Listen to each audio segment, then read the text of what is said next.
नमस्कार मित्रांनो, जिल्हा न्यायालय पदभरतीबद्दल अतिशय महत्त्वाची अपडेट प्रसिद्ध झालेली आहे, ज्याच्यामध्ये तुमची जाहिरात प्रसिद्ध झालेली होती. पहा, सिपाई हमाल, लिपिक आणि लघुलेखकसाठी. तर याच्यावरती आपल्याला माहीत असेल, सुप्रीम कोर्टाने मित्रांनो स्टेटस को आणलेला होता, म्हणजे स्टे आणलेला होता. त्याच्याबद्दल आज जी आहे या ठिकाणी सुप्रीम कोर्टामध्ये याची सुनावणी होती. तर त्याबद्दलच महत्त्वाची अपडेट प्रसिद्ध झालेली आहे. पाहू शकता या ठिकाणी हे स्टेटस असलेलं एक परिपत्रक प्रसिद्ध झालं होतं 21 मे 2024ला ऑफिशियल वेबसाईटवरती, ज्याच्यामध्ये स्टेनोग्राफर, लिपिक आणि सिपाई हमाल या सर्व पदांसाठी स्टे जो आहे तो ठेवण्यात आलेला होता.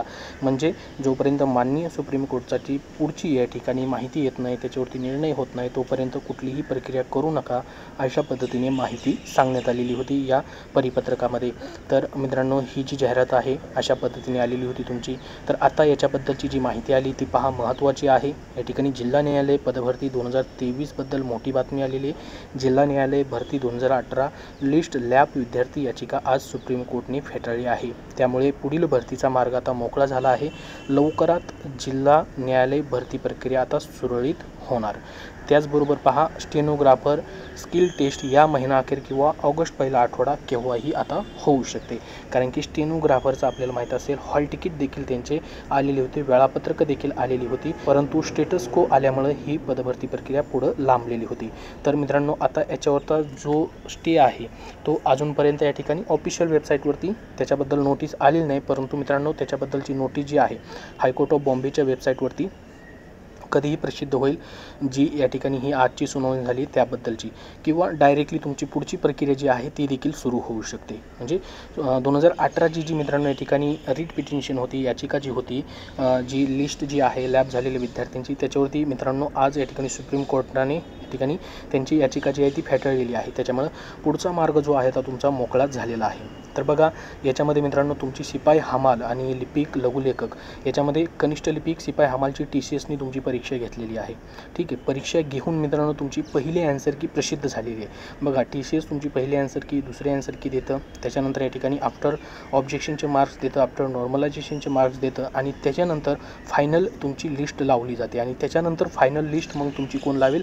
प्रत्येक जिल्हा न्यायालय लावेल, ज्याच्यामध्ये तुम्हाला या ठिकाणी स्वच्छता चाचणी आणि या ठिकाणी चापल्य चाचणीसाठी बोलवण्याची लिस्ट असेल. त्याचसोबत तुमची लिपिकची टायपिंग टेस्टची लिस्ट असेल. अशा लिस्ट लागतील लिपिक सिपाई हमालची.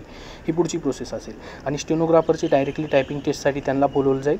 त्याचं वेळापत्रक देखील आली होती, परंतु नव्याने वेळापत्रक येतील आता तुमच्या परत एकदा स्टेनोसाठी. परंतु सिपाई हमाल आणि लिपिक पदाचं आता काय होईल पहा, तुमची आता दुसरी ॲन्सर की मित्रांनो प्रसिद्ध होईल.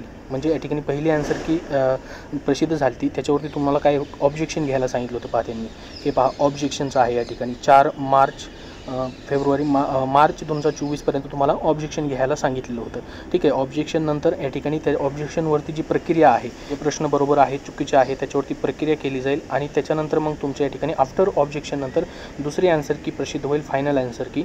आणि त्याच्यानंतर मित्रांनो तुमचं काय होईल, नॉर्मलायझेशन जे आहे या ठिकाणी होईल सिपाई हमाल आणि लिपिक पदाचं. नॉर्मलायझेशन झाल्यानंतर मग तुमची आता काय होईल, या ठिकाणी एक फायनल यादी जी आहे, प्रत्येक जिल्हा न्यायालय त्या ठिकाणच्या जागा किती आहेत, त्या पद्धतीने या ठिकाणी किती विद्यार्थी घ्यायचे, किती कट ऑफ लावायचा, त्यानुसार एक यादी प्रसिद्ध करेल. आणि त्यानंतर मग टाईम टेबल तुमचे प्रसिद्ध होतील प्रत्येक जिल्हा न्यायालयानुसार. आणि त्या जिल्हा न्यायालयानुसार मग तुम्हाला सिपाई हमालची स्वच्छता आणि चापल्य चाचणीसाठी बोलवलं जाईल. त्याचबरोबर लिपिकसाठी टायपिंग टेस्टसाठी बोलवलं जाईल. ही पुढची प्रोसेस मित्रांनो आता हळूहळू या ठिकाणी पूर्ण होईल. मग आता पूर्णपणे अवलंबून आहे की उच्च न्यायालय कधीपर्यंत ही प्रोसेस करण्यासाठी या ठिकाणी प्रत्येक जिल्हा न्यायालयात सांगतं, त्यानुसार मित्रांनो जसे आता याच्याबद्दल पुढचे अपडेट येतील तशी वेळोवेळी तुम्हाला आपल्या चॅनलमार्फत पाहायला भेटतील. त्यासाठी आपल्या चॅनलला सबस्क्राईब करून ठेवा. हा व्हिडिओ नक्की लाईक करा. याबद्दल अजून तुमचे काही प्रश्न असतील तर कमेंटमध्ये विचारा. धन्यवाद.